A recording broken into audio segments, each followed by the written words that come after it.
não seja usado o chat para fazerem as perguntas ou qualquer comentário que tenha. Para isso, a gente vai disponibilizar um link no próprio chat mesmo, para vocês fazerem as perguntas que tiverem, e ao final da palestra vai ser disponibilizado 5 minutos para o palestrante que deu a palestra responder as perguntas de uma maneira um pouco mais clara, né? Ainda sobre o certificado que o Leandro comentou, para ter a oportunidade de ter esse certificado, vocês vão ter que participar de pelo menos 4 das 6 palestras. Então, aí sim vocês vão estar podendo ter o certificado, né? Então, agora, para não enrolar muito, vou passar a palavra para o Adonai, dar boas-vindas a ele também, que vai ser o nosso primeiro palestrante.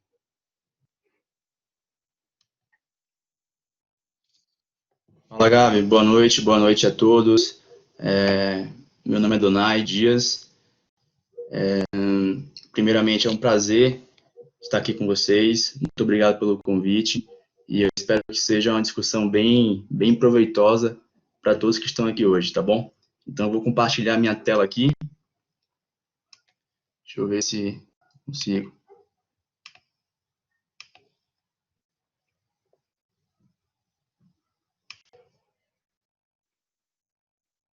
Estou conseguindo ver a tela? Sim, Adonai, tranquilo. Tá, então vamos lá. Então, rapidamente, eu sou fisioterapeuta, eu me formei em 2017.1 na Escola Baiana de Medicina e Saúde Pública, lá em Salvador, na Bahia. Logo após a minha graduação, eu fui para São Paulo realizar minha residência em fisioterapia esportiva no SED, vinculado à Universidade Federal de São Paulo, e também iniciei meu mestrado também na Unifesp. Em 2018, eu recebi um convite do Esporte Clube Vitória para retornar para Salvador. Eu fiquei 1 ano e 5 meses no Vitória, e no ano passado, em agosto do ano passado, eu recebi um convite do Atlético, e eu vim para Curitiba, e atualmente, então, eu sou fisioterapeuta do Clube Atlético Paranaense. Então, vamos iniciar nossa discussão de hoje. O tema proposto para a discussão de hoje foi dinamometria isocinética no esporte de alto rendimento. O isocinético, ele é muito utilizado no esporte, principalmente no esporte de alto rendimento. Mas vale ressaltar que em um passado recente, o isocinético, quem tinha o isocinético, né, utilizava o isocinético um pouco de forma errônea, né? Então, quem tinha o isocinético só utilizava o isocinético, né, não utilizava mais nenhum outro teste, porque não queria ou porque não tinha muitos testes à disposição. E um outro erro comum também era que o resultado do isocinético era lei, era aquilo e ponto, né? E muitas vezes a interpretação do teste era feita de maneira errada. Mas hoje sabemos que temos muitos testes, muitos instrumentos para nos auxiliar, direcionar e respaldar a nossa tomada de decisão clínica. Mas isso não quer dizer que o isocinético hoje não seja importante ou que não seja relevante para a nossa prática do dia a dia. Muito pelo contrário, o isocinético hoje é muito importante. Cabe a nós, fisioterapeutas, saber utilizar, manusear o instrumento e, principalmente, saber interpretar os seus resultados, tá bom? Então, vamos iniciar aqui a discussão. Mas antes de iniciar a discussão, eu preciso apresentar a nossa equipe de fisioterapeutas, né? Porque eu vou colocar o isocinético em diversos cenários dentro do clube, e é importante dizer que cada cenário foi desenvolvido em grupo, não foi somente uma pessoa, foi todo mundo junto, né? Então, somos 7 ao todo, né? Cada fisioterapeuta é responsável por uma categoria no clube, então temos o Caio Cosso, responsável pelo sub-15, sub-14, temos o Pedro, responsável pelo sub-17, o Gabriel, responsável pelo sub-20, eu e o Caio Bevilacqua, responsável pelos aspirantes, o Juan Fiorenza, responsável pelo profissional, e o Lucas Rafael é o nosso coordenador. Também temos 3 estagiários, 2 pela manhã, que é o Emerson e o Vitor, e 1 à tarde, que é o Gabriel Souza, que é também representante da liga de vocês. Como a maioria aqui nesse simpósio são alunos, são graduandos, é muito importante trazer esse artigo para a gente iniciar a nossa discussão, que é um artigo muito importante, que eu acho que todos deveriam ler esse artigo em algum momento. Esse é um artigo publicado em 2014 na American Physical Therapy por uma das mães da fisioterapia, que é a Shirley Sarma. nesse artigo, ela traz muitos conceitos, muitas reflexões bem interessantes, e teve uma frase que me marcou muito, que é: a avaliação determina uma profissão. E isso é indiferente da profissão. Isso é para qualquer profissão. Médico, educador físico, dentista, engenheiro, arquiteto. A avaliação determina a profissão. Então, a avaliação, pessoal, ela é muito importante. E nós, como fisioterapeutas, temos que deixar de lado um pouquinho aquele modelo biomédico, aquele modelo patoanatômico que foca somente na estrutura e começar a avaliar a função, restabelecer a função. E temos que inserir o isocinético nessa filosofia. O objetivo do isocinético é também restabelecer a função, é retornar aquele meu atleta à sua atividade, que é, no meu caso, o futebol. Então, qual é a história do isocinético, né? De maneira bem breve. O grande idealizador do isocinético foi o James Perrine, lá em 1967. O James Perrine, nesse ano, ele desenvolveu um aparelho, um instrumento chamado de exercícios cibernéticos. Esse instrumento já tinha toda a base, toda a ideia, a ideologia de um aparelho isocinético. Porém, ele não teve tanto resultado positivo a nível mercadológico, né? Não teve um boom a nível de mercado. Lá em 1969, quando uma empresa chamada Lumex comprou a patente do James Perrine, aí sim tivemos o primeiro desenvolvimento do isocinético, que foi chamado de Cybex 1, e que teve uma boa resposta de mercado. Mas claro que esse aparelho aqui, ele era bem arcaico e tinha muitas limitações. E aí tiveram outras versões do isocinético, que aí em 1980 lançou o Cybex 2, que era mais fácil de manusear, tinham duas cadeiras, facilitando o uso de uma perna para outra, já tinha uma impressora para imprimir o resultado, mas tanto um como o dois tinham mutações, como, por exemplo, só realizava a avaliação e treinamento a nível concêntrico, não tinha excêntrico, não tinha isométrico, por exemplo. E aí tiveram outras várias versões do isocinético.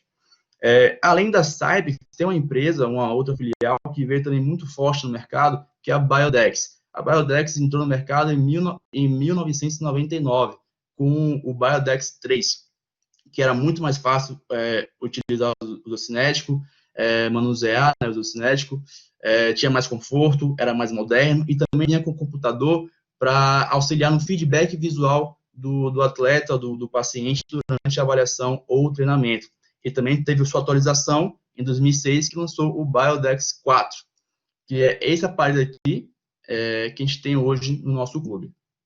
Além da evolução histórica, o desenvolvimento do aparelho, também tivemos uma evolução a nível científico, né? Aqui é o PubMed, um dos maiores bancos de dados que temos acesso hoje. Se a gente colocar dinâmicas do cinema no PubMed, vai aparecer um pouco mais de 2.600 artigos. Mas o que é interessante é que quando a gente relaciona isso com o esporte, com o cenário esportivo, né, com o atleta, aparece que quase que a metade dos artigos, 1.300. Isso mostra como o isocinético ele é estudado no cenário esportivo com os atletas. Então, como muitos aqui nunca viram ou nunca manusearam isocinético, eu vou trazer muitos conceitos durante a discussão, tá? Então, o primeiro conceito que eu trago é o que é dinamometria isocinética. Então, vamos por partes. Dinamometria é a avaliação da força muscular. Eu quero fazer um ponto aqui, abrir um parênteses e tentar desmistificar um conceito que é muito difícil de ser desmistificado. Até mesmo eu me pego falando força muscular. Mas, na verdade, o isocinético, ele não avalia a força muscular, pessoal. E dificilmente vamos avaliar a força muscular em algum momento. A única forma de a gente avaliar a força muscular, a força propriamente dita, é pegando o músculo, desinserindo ele, colocando um transdutor de carga, uma célula de carga, e realizando a sua ação muscular, né, o comprimento e tensão. Assim avaliamos a força muscular. Ao contrário disso, pessoal, nós estamos avaliando pico de torque. E pico de torque é diferente de força muscular. Através do pico de torque, conseguimos fazer uma inferência à força. Pico de torque, por definição, é uma grandeza vetorial física, né, associada à aplicação da força em algum segmento que vai gerar uma rotação no seu eixo. Aqui um exemplo, mexendo no parafuso, né, gerando uma força na ferramenta, e girando o parafuso. Isso aqui vai gerar o torque, né? Ou então na articulação, o eixo aqui é a articulação do cotovelo, o bíceps vai aplicar uma força gerando torque. Então, a gente avalia pico de torque, não força muscular. E através do torque, realizamos uma inferência à força. Isocinética. Cinética é a área da física que estuda os movimentos dos corpos. E essa área está diretamente relacionada com velocidade. E iso é a mesma, ou seja, constante. Então, é a avaliação do pico de torque utilizando uma velocidade constante.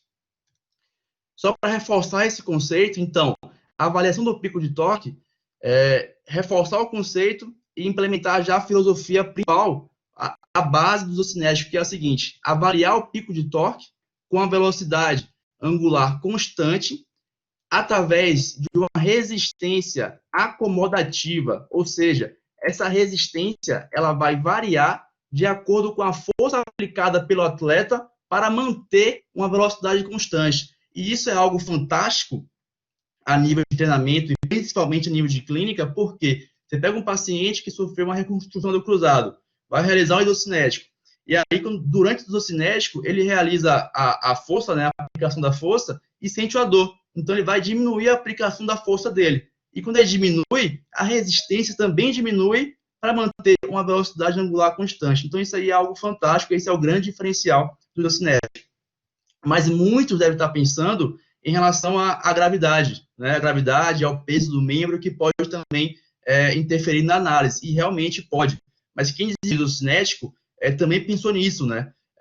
Então, o isocinético, quando você realiza a extensão do joelho, você tem o que atuando a gravidade e o peso do membro, por exemplo, né? Contra. Quando você realiza a flexão do joelho, você tem a favor a gravidade e o peso. Então, para você não ter essa análise, esse viés na análise, o isocinético já realiza o peso do membro, né? E já tira isso da análise e também corrige a nível gravitacional para não realizarmos essa análise enviesada. Outra que é importante ressaltar é que o isocinético ele não avalia somente o pico de torque, ele avalia inúmeras outras variáveis, tá? A mensuração do pico de torque é feita através de uma cela de carga, que fica no segmento distal do braço de alavanca, vezes o tamanho do braço de alavanca. E também temos o trabalho total, né, que pode também ser avaliado no isocinético. O trabalho total é a quantidade de energia despendida pelo músculo durante o exercício. E a potência é o trabalho total sobre o tempo total do exercício, né? Mas então, quando e como utilizar o isocinético? No clube, no Atlético, utilizamos o isocinético em 3 cenários diferentes. Temos a avaliação, reabilitação e o treinamento de atletas sem lesão, saudáveis, né? Então, temos a avaliação, que é a avaliação para a temporada e retorno ao esporte. Na reabilitação, utilizamos para ganho de ADM, treinamento dentro da reabilitação e treinamento de atletas saudáveis. O isocinético ele pode ser utilizado de diversas formas, tá? Em diversas articulações. Na primeira imagem aqui, para o tornozelo. Na segunda imagem, para o ombro. Terceira imagem, quadril. E a quarta, para o cotovelo. Também temos para a coluna, por exemplo. Mas sem sombras de dúvidas, o que é mais utilizado hoje na clínica, no dia a dia, o que tem o maior respaldo científico, é a realização no joelho, para avaliar o pico de torque e o equilíbrio muscular da coxa dos nossos atletas. O isocinético possui 2 limitações. A principal limitação, no meu ponto de vista, é o financeiro, porque é um aparelho, é um instrumento muito, mas muito caro mesmo. Poucas pessoas têm o isocinético, poucas clínicas têm o isocinético, e não são todos os clubes da Série A, por exemplo, que têm o isocinético, sem falar da Série B e da Série C, porque realmente é muito caro. E outro ponto é que ele sofre muitas críticas por não ser funcional, ou seja, não ser realizado em cadeia cinética fechada. Por exemplo, o futebol é um esporte que é realizado em cadeia cinética fechada. O isocinético você treina e avalia em cadeia cinética aberta. Mas, na minha opinião, isso não é uma limitação tão forte, porque temos tão relevante assim, porque temos muitos estudos que respaldam a utilização do isocinético, tanto a nível clínico, como a nível de performance, que correlacionam o resultado com testes funcionais, com questionários. Então, isso aí essa limitação é um pouco menor em comparação ao financeiro. E aí, para a gente tentar sanar essa limitação do financeiro, temos o dinamômetro manual, ou também chamado de Lafayette, né, que é a marca, né? Esse aparelho aqui, pessoal, avalia a força muscular isométrica, lá, isocinética. Esse aqui é um trabalho publicado em 2011 na revisão, e vale ressaltar que esse aqui é um aparelho muito mais barato que o isocinético, muito mais acessível. E aí temos essa revisão aqui sistemática, publicada em 2011, que mostrou que o dinamômetro manual tem correlação com o dinamômetro isocinético, sendo que o dinamômetro isocinético é o padrão ouro, é o que temos de melhor para avaliar pico de torque e equilíbrio muscular. Porém, o Lafayette tem correlação com o dinamômetro isocinético, sendo um instrumento válido e confiável para se realizar. Mas temos que ter muito claro na cabeça que temos que utilizar da maneira correta e de uma forma padronizada. Eu vou mostrar alguns vídeos em relação ao dinamômetro manual. Esse aqui é um trabalho publicado na ANI por um grupo lá do Ceará, chefiado pelo Gabriel Leão, que ele fez também uma correlação do Lafayette, que é o dinamômetro manual, com o dinamômetro isocinético, e também mostrou o potencial do dinamômetro manual para identificar simetrias em atletas que fizeram a reconstrução do ligamento cruzado anterior. Então, o que foi que ele viu? Que tem correlação entre o isocinético e o dinamômetro manual, que tem um bom teste e reteste, o dinamômetro manual, como também tem uma boa sensibilidade e especificidade. Então, se a gente não tem um padrão ouro, que é o dinamômetro isocinético, né, podemos utilizar sim o dinamômetro manual, que é o Lafayette, que é muito mais acessível que o isocinético, que é muito caro. Então, aqui alguns vídeos, né, do dinamômetro manual. Percebam que aqui, ó, tem toda uma padronização. Aqui a gente vai avaliar o quadríceps e aqui avaliar a posterior. Então, percebam que tem toda uma padronização tanto do paciente, do atleta, como do terapeuta, né? Posição, o cinto, a toalha, a caneleira para não machucar a perna.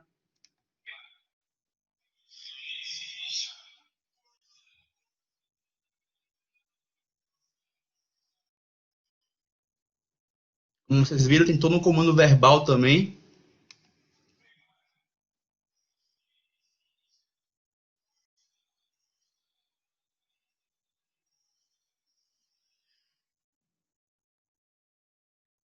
Então, como posicionar o atleta e manusear o isocinético? Então, antes de mostrar o posicionamento e como manusear o isocinético, é importante apresentar o que é o isocinético para vocês, que eu acho, né, que muitos não conhecem o isocinético. Então, esse aqui é o isocinético. O isocinético, ele liga aqui embaixo, tá? Liga e também liga o computador. Aqui é a impressora onde sai o resultado. Aqui é o computador, a gente programa o isocinético e também tem um feedback visual do atleta durante o treinamento e avaliação. Aqui é a cadeira do isocinético, onde tem um encosto dele, onde a gente pode ir para frente e para trás com esse encosto, como também pode inclinar para frente e para trás. A cadeira, ela também consegue mexer para frente, para trás e para cima e para baixo. Isso é importante para a gente conseguir alinhar com o eixo do isocinético, a articulação do joelho. Esse aqui é o cabeçote, tá? O cabeçote, esse aqui é o cabeçote, esse aqui é o eixo do cabeçote, não tem que ficar alinhado com a articulação. O cabeçote ele pode ser inclinado para frente e para trás e também gerar uma rotação horária ou anti-horária. Aqui temos 4 botões, sendo que o vermelho é para emergência, se acontecer alguma coisa, é só apertar e parar o teste. Tem um botão pretinho aqui, que é para travar o braço do isocinético em qualquer amplitude de movimento. E tem 2 botões azuis, que é para mexer o eixo em sentido horário ou anti-horário. Aqui é o braço de alavanca e também temos a célula de carga para mensurar o pico de torque. Então, isso aqui é algo muito importante em relação ao posicionamento do atleta, porque o grande conflito na literatura hoje, a nível científico, é a falta de padronização dos testes do cinético. Isso dificulta muito a análise dos artigos, dos resultados. E aí tem esse artigo publicado na British Journal of Sports Medicine, em 2015, pelo Underheim e colaboradores, e eles desenvolveram um protocolo para se utilizar o isocinético. Como é que é feito? O atleta fica sentado na cadeira com 90 graus de quadril e joelho, fixado por tiras na região do tronco, cintura e fêmur distal, a ser testado. O feedback visual e estímulo verbal são fornecidos durante o teste. Então, verbal pelo terapeuta e visual pelo computador. E o indivíduo recebeu instruções para realizar força máxima dentro de toda a amplitude de movimento disponível, que é de 0 a 100 graus. Essa aqui é uma tela do computador, tá? Como é que a gente programa uma avaliação endocinética. Primeiro, a gente aperta aqui em pacientes, vai abrir essa tela. Se não tiver cadastrado, a gente cadastra o nosso atleta no programa. Vem aqui em Open, procura o atleta e seleciona. Após selecionar o atleta, colocamos em protocolo. Depois, o programa que a gente quer, que é avaliar isocinético bilateral, né, os dois membros. Vai aparecer essa tela aqui. A gente escolhe a articulação que a gente quer e o protocolo que a gente quer. E vai abrir essa tela para a gente escolher o lado, esquerdo ou direito, a amplitude de movimento, a referência anatômica e dar o membro. E depois iniciar o teste. Percebam que aqui esse gráfico mostra o pico de torque, né? Para o atleta ter um estímulo visual e realizar o maior torque possível. Então, isso aqui é a avaliação do isocinético. Percebam que nessa avaliação que eu vou mostrar primeiro aqui, a velocidade angular ela está reduzida, 60 graus por segundo, ou seja, é uma avaliação de força, já que a velocidade ela é menor. Nessa segunda avaliação aqui, é uma velocidade maior, ou seja, é para realizar uma maior velocidade.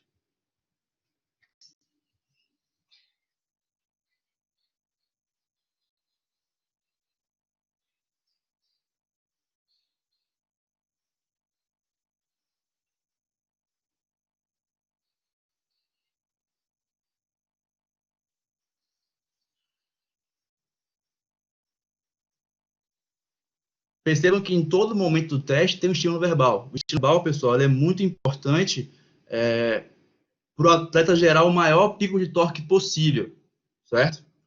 E percebam que a força pode tanto aplicada para extensão como para flexão. Eu posso mudar isso e vocês vão ver lá no final. E aqui foi resistência à velocidade.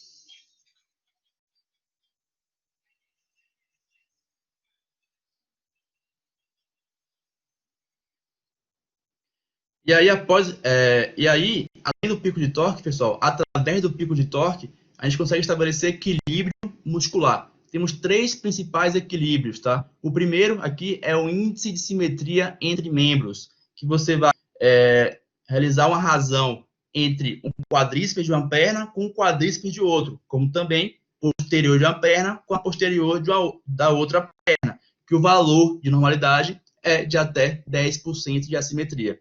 Também temos a razão convencional, que é a razão da posterior de uma perna com a anterior da mesma perna, que o valor de normalidade é entre 60% e 70%.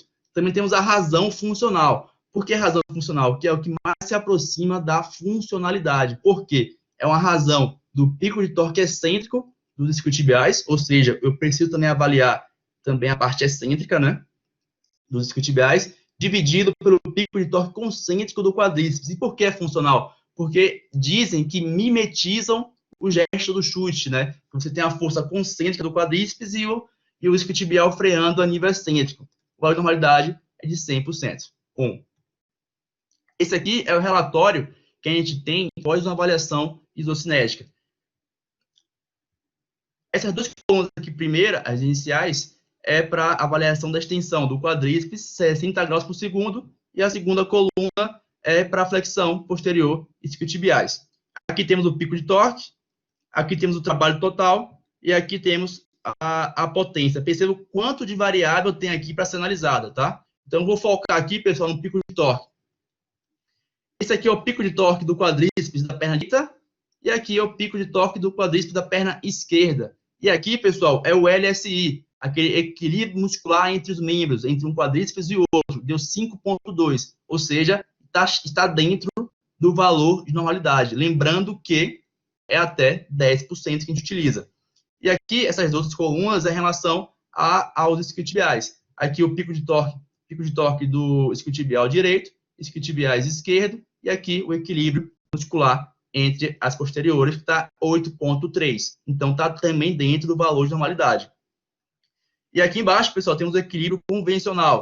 Lembram que eu falei que o equilíbrio convencional é a relação da posterior com a anterior da mesma perna. E tem que estar entre 50% e 70%, os dois aqui, tanto a direita como a esquerda, está dentro do valor de normalidade. E além desse gráfico aqui, além do relatório, também temos um gráfico que demonstra o pico de torque que vemos aqui nesse relatório. Percebam que aqui, ó, o azul é uma perna, o rosinha é outra perna. Está bem parecido um pico de torque com o outro. Não tem muita diferença.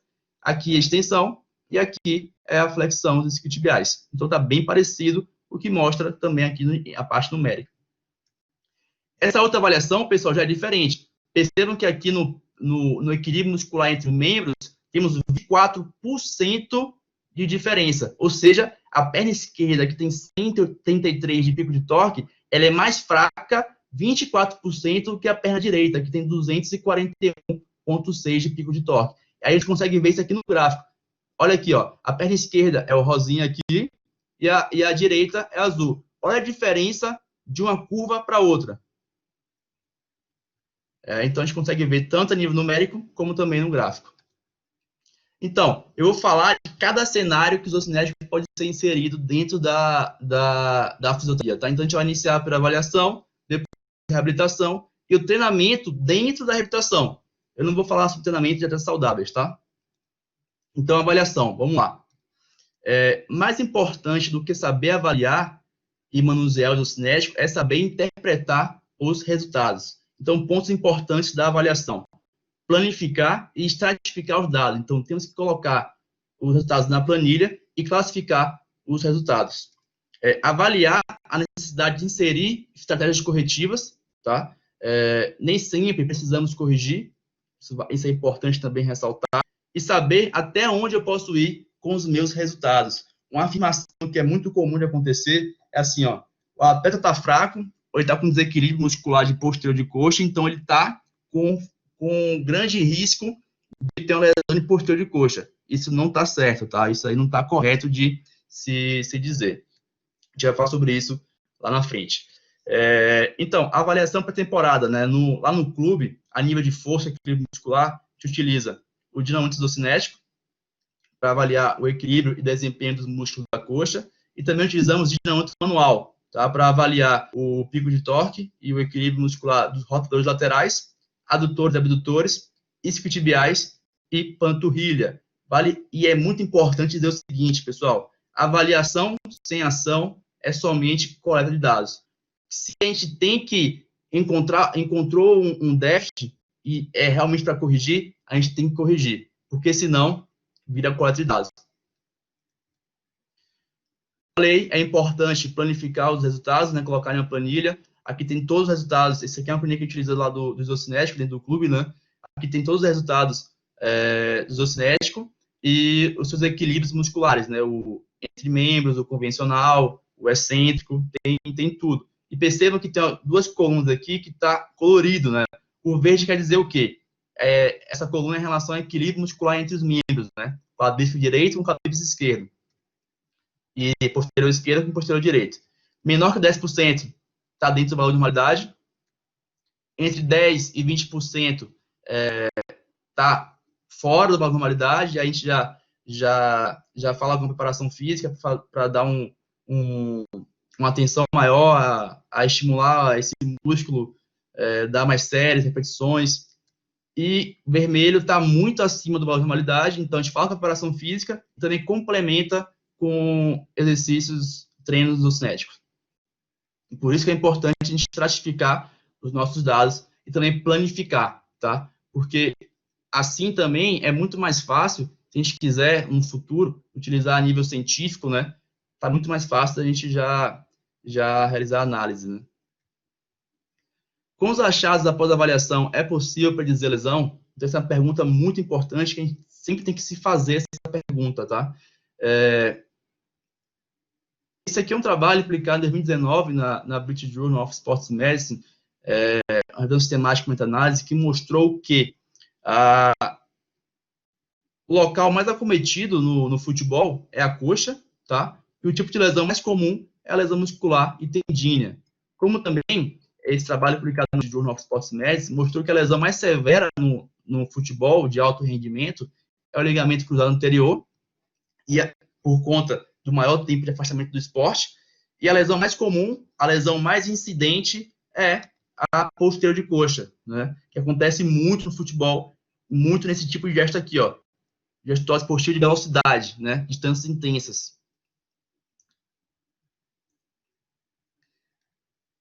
E aí, esse trabalho aqui publicado na British Journal of Sports Medicine 2020 traz uma pergunta bem interessante, né? Faz a gente se perguntar o seguinte: força ou equilíbrio muscular são fatores de risco para desenvolver uma lesão muscular de posterior de coxa? Assim, sabemos que existe uma plausibilidade biológica para que sim, né? Que a força e o equilíbrio muscular sejam fatores de risco. Mas será que são mesmo? Então, que foi que ele mostrou essa revisão sistemática de 2020 desse ano? Que a idade é um fator de risco, né? Quanto mais velho, mais susceptível a ter uma lesão muscular de posterior de coxa. Que lesão prévia também é um fator de risco, mas que fraqueza, desequilíbrio muscular não são fatores de risco para desenvolver uma lesão de posterior de coxa, tá? Podendo avaliar tanto no cinético, como no dinâmico manual, como no Nordic, avaliação da força excêntrica, não é, tá? De acordo com essa revisão sistemática publicada na British Journal of Sports Medicine. Mas, pessoal, é importante dizer o seguinte, que esse artigo que eu mostrei agora para vocês, essa revisão sistemática de meta-análise, analisou estudos transversais, estudos coortes prospectivos que realizam uma análise linear, ou seja, um fator de risco, fraqueza, tendo impacto na lesão. E sabemos que a análise não é assim, né? Que a lesão ela é multifatorial, ou seja, tem vários fatores que interagem para ter a lesão. Mas, mesmo assim, pessoal, essa análise linear de um fator só, ela é importante para a gente colocar na nossa rede, né? Como muito bem a Tenku desenvolveu lá com sua equipe, lá em Minas Gerais. A gente tem que ter essa análise linear do fator de risco para a gente direcionar a nossa rede. Então, eu já sei, através daquele artigo que eu mostrei, que a idade e a lesão prévia são fatores de risco segundo a literatura, mas também tem uma carga de trabalho que vem ganhando força na literatura científica, que também pode ter relação, mas nada impede de eu também colocar o desequilíbrio muscular e ver se esses fatores interagem entre si para o desenvolvimento da lesão, dentro da minha população, que é o mais importante, tá? Então, só relembrando, pessoal, o mais importante não é você avaliar e controlar todas as variáveis, todos os fatores. O mais importante é você saber como esses fatores interagem entre si para desenvolver a lesão. Utilizando o isocinético na reabilitação. É importante extrair o potencial máximo do aparelho a favor do sucesso terapêutico. Então, pontos importantes. Podemos utilizar o isocinético para ganho da ADM, como CPM, né, que é aquela mobilização passiva contínua, que eu vou mostrar. Critérios de retorno ao esporte e treinamento durante a reabilitação. Então, como eu mostrei a vocês, a lesão mais severa hoje no futebol, no esporte de alto rendimento, é a lesão do LCA, né, que vou dar aqui como exemplo, o isocinético na lesão do LCA. Esse aqui é o mecanismo de lesão do cruzado.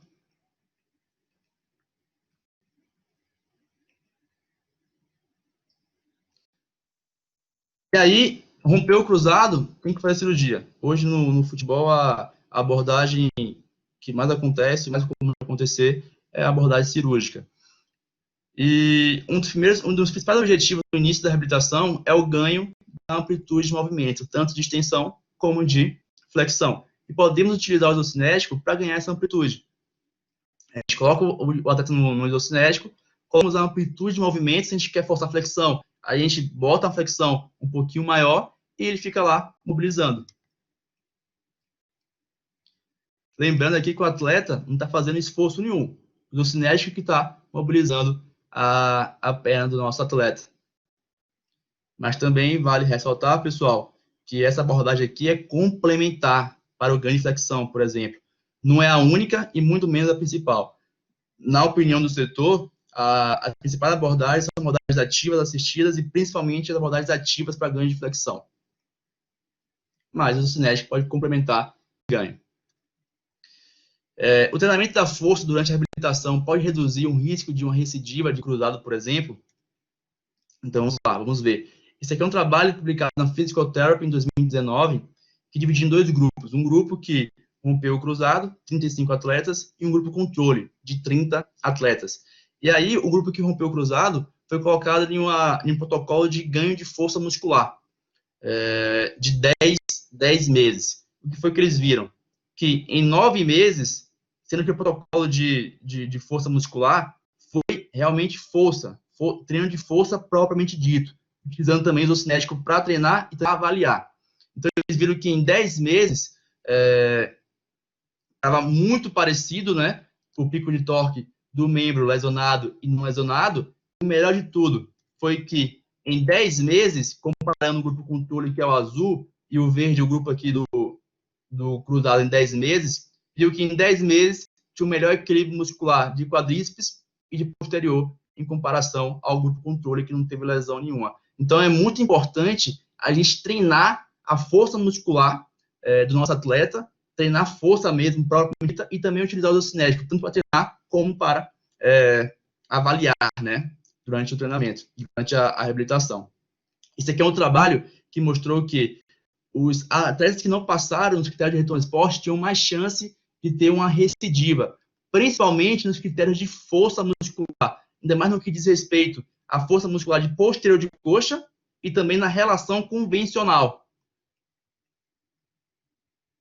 Então, mais ainda, é importante a gente dar uma ênfase no trabalho de força, utilizar os isocinéticos treinar, como também para avaliar nossos atletas durante a reabilitação. Então, o critério que a gente utiliza da reconstrução do cruzado, a nível de pico de torque e equilíbrio muscular. Na 12ª semana, para liberar para a corrida, utilizamos o dinamômetro manual, tá? Tanto para extensores como para flexores. Para ir para o campo, na 16ª semana, utilizamos o isocinético. Para evoluir no trabalho de campo, utilizamos também o isocinético. E para transição em alta, utilizamos o isocinético.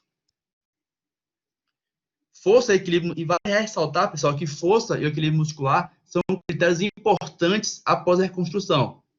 Muito importantes, porém, não são os únicos. E aí vocês podem estar se pensando aí, se eu tenho um paciente que rompeu o cruzado, eu vou liberar ele para retornar ao esporte, mas eu não tenho nenhum dinâmetro manual, nem isocinético, o que é que eu faço? Isso é uma boa pergunta. E aí, o que é que a literatura tem para a gente aí? Temos questionários, pessoal. Temos o IKDC, por exemplo, que tem correlação direta com o isocinético. Correlação direta com o isocinético. Isso é fantástico, tá? Então, vamos lá. O IKDC é um questionário que às vezes vocês vão ver na literatura como que ele avalia a função autorrelatada. Mas o construto do IKDC não é avaliar a função autorrelatada. O construto do IKDC, ou seja, o que se propõe avaliar é sintomas, atividades esportivas e função. E tem um trabalho da Laura Schmidt, publicado na American Journal of Sports Medicine em 2015, viram que atletas que obtinham um LSI, lembrando que LSI é o equilíbrio muscular entre os membros, dentro de 10%, eles obtinham um IKDC maior ou igual a 94,8. Olha que fantástico, pessoal. Você com questionário, somente com questionário em sua clínica, mas é óbvio que o questionário não vai substituir o isocinético. Mas pensando assim, né, com esse estudo, você tem na sua clínica, isocinético, não tem nada, tem um questionário, uma folha de papel, e esse atleta obteve um score maior ou igual a 94,8, bem provavelmente esse atleta está dentro do equilíbrio muscular de 10%. Isso é fantástico. Também temos o rope test, que tem correlação direta com o isocinético. Esses 3 rope tests, que é o salto único, salto triplo e o salto cruzado, o nosso atleta indo bem nesse teste, quer dizer que também dentro do equilíbrio muscular que a gente preconiza para o retorno ao esporte de um cruzado anterior. O salto único, lembrando que é com a perna só, saltar uma vez o mais longe possível. O salto triplo são 3 saltos contínuos, o mais longe possível. E o cruzado são 3 saltos cruzando a linha. sendo que o valor aqui de normalidade é também de 10%, e atletas que se encontram dentro do valor de 10% no Hope Test também tem a tendência de ter um bom equilíbrio muscular e um bom pico de torque. Se você não tiver um Lafayette ou um isocinético, tem um questionário e tem um Hope Test, tá? E que tem isocinético e que tem um Lafayette, pode utilizar tudo, pode como deve utilizar todos os testes disponíveis. Então, vamos lá. Vamos dizer que aqui durante a reabilitação do cinético, no 5º mês de pós-cirúrgico, onde vai evoluir um trabalho de campo, a gente faz a avaliação do cinético e dá esse resultado aqui, ó, que ele tem um desequilíbrio muscular de quadríceps, ou seja, de 26%, sendo que a perna direita, o quadríceps direito é mais fraco, 26%, e um desequilíbrio muscular na posterior de coxa também, tá? De 18%, sendo que a direita ela é mais fraca, 18% do que a esquerda. A gente consegue ver isso aqui no gráfico, tá? Quadríceps, olha a diferença, e posterior, olha a diferença, certo? E aí, a gente tem que entender muito de treinamento de força, né?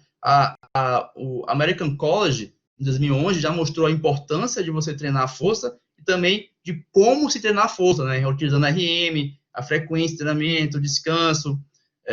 Então, é só dar uma lida, né, desse artigo aqui, ele é bem interessante. E também saber a parte fisiológica, né, os mecanismos fisiológicos, tensão mecânica, dano muscular, o estresse metabólico, né, que é o cúmulo metabólico, e montar um treino de força. Aqui é um exemplo de treino de força, treino 1 e treino 2. O treino 1 é de empurrar, ou seja, para quadríceps, então treinar quadríceps segunda, quarta e sexta. E treino 2, puxar, vamos treinar terça e quinta posterior. Sendo que quadríceps foi o maior déficit, né? A gente vai realizar exercício para o anterior e complementar com o treinamento cinético. Aqui no treino 2 é a mesma coisa. Então, aqui, ó, no vídeo número 1, é um treinamento de anterior de coxa para quadríceps, certo? Percebam que para ele realizar a extensão do joelho, ele vai gerar muita força, fazer careta. Mas para realizar a flexão do joelho, vai tranquilo, tá?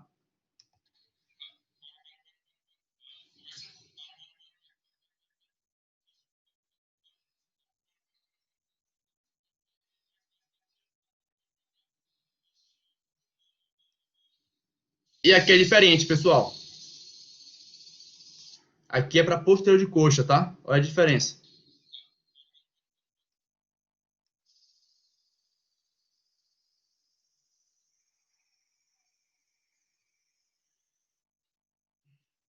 E aí a gente realiza todos esses critérios para que a gente consiga evoluir e bem confiante, tanto o terapeuta como o atleta no campo.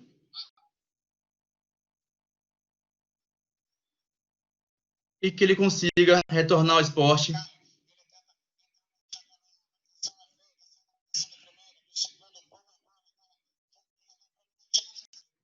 Então, a gente tem todos esses critérios para que a gente consiga fazer um bom trabalho com o atleta e que ele consiga retornar ao esporte no mesmo nível pré-lesão. E para finalizar, pessoal, a apresentação, eu vou apresentar aqui meu aplicativo, né? Quem tiver interesse pode baixar. Já tem tanto no iPhone como no Android. É chamado de Sportsmetric.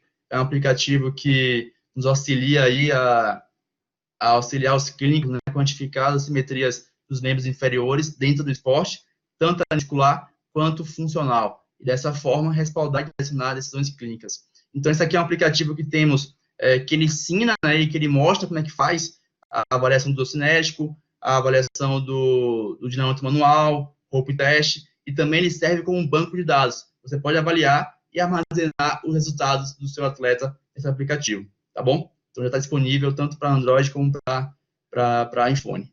Então é isso, muito obrigado. Esse aqui é meu e-mail e aqui é meu Instagram. Muito obrigado.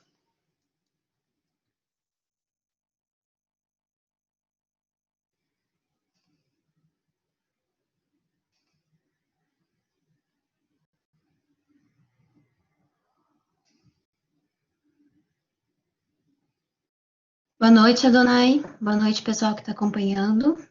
Muito obrigada por aceitar nosso convite. Parabéns pela palestra. É uma honra ter você com a gente. Então, agora a gente vai abrir esse espaço para perguntas, tá? A gente disponibilizou o link para vocês enviarem as perguntas, e as perguntas que não forem respondidas agora vão ser respondidas posteriormente no Instagram da Liga. Então, quem não segue, siga lá, @lacbpucpr. Então, a primeira pergunta é: por que você afirmou que exercícios em cadeia cinética aberta não são funcionais? Na sua opinião, somente exercícios que replicam o movimento são funcionais? Perfeito, muito boa pergunta, tá? Quem fez a pergunta? Anônimo. Tá, perfeito. Então, o que eu disse foi o seguinte, que o esporte, o futebol, é um esporte realizado em cadeia cinética fechada, né? É um esporte que é utilizado, é feito em cadeia cinética fechada, e o isocinético é um instrumento que treina e avalia a força em cadeia cinética aberta, sabe? Eu me referia ao futebol. Aquele gesto do isocinético a gente não faz no futebol. Então, por isso que não é tão funcional assim, entende? Perfeito. A próxima pergunta. Se é possível treinar no dinamômetro, por lógica, também é possível e importante treinar com musculação, pois tem como controlar as variáveis, não? Desculpa, não entendi a pergunta. Se é possível treinar no dinamômetro, por lógica, também é possível e importante treinar com musculação, porque tem como controlar as variáveis. Claro, É uma pergunta com uma reafirmação. Então, sem dúvida nenhuma, é importante demais. Mas a grande diferença do isocinético, como eu falei, que é a base, o grande diferencial, é que o isocinético, ele tem uma velocidade angular constante de acordo com a resistência acomodativa. Ou seja, essa resistência, ela vai variar de acordo com a força aplicada do nosso atleta para manter uma velocidade angular constante. Isso acaba sendo fantástico a nível de treinamento a nível clínico, né? Como dei um exemplo. Se, por exemplo, o meu atleta está realizando uma extensão do joelho, ele sente uma dor, ele vai diminuir a força aplicada dele. E, consequentemente, o isocinético vai diminuir a resistência que está sendo feita. Então, isso é muito bom, né, a nível clínico, né? Mas, com certeza, sem sombra de dúvidas, é importante também. O mais importante é avaliar, treinar também na academia, né? A gente só tem, então, mais uma pergunta. O que o isocinético avalia não seria o movimento articular máximo em vez de torque? Desculpa que eu não entendi. O que o isocinético avalia não seria o momento articular máximo em vez de torque? Então, o pico de torque também é chamado de momento, né? É momento máximo. Mas, didaticamente, e o que é colocado nos livros, nos artigos, é que o isocinético avalia pico de torque. E assim, e também é importante, essa pergunta é interessante também, porque abre uma possibilidade de eu falar aqui uma coisa, de repetir, né, que eu falei na discussão, que dificilmente, isso é muito cultural da gente, né, falar que a gente está avaliando força muscular. E a gente não avalia força muscular. Muitas vezes a gente fala, eu falo, mas pico de torque. Não é força muscular. Através do pico de torque, a gente consegue fazer uma inferência à força. Mas o que a gente está avaliando realmente é pico de torque. Então, era isso. Obrigada, Donai. Muito obrigada mesmo por ter participado. É um prazer ter você aqui com a gente. E agora, então, passo a palavra para o professor Leandro, que vai estar dando sequência ao simpósio.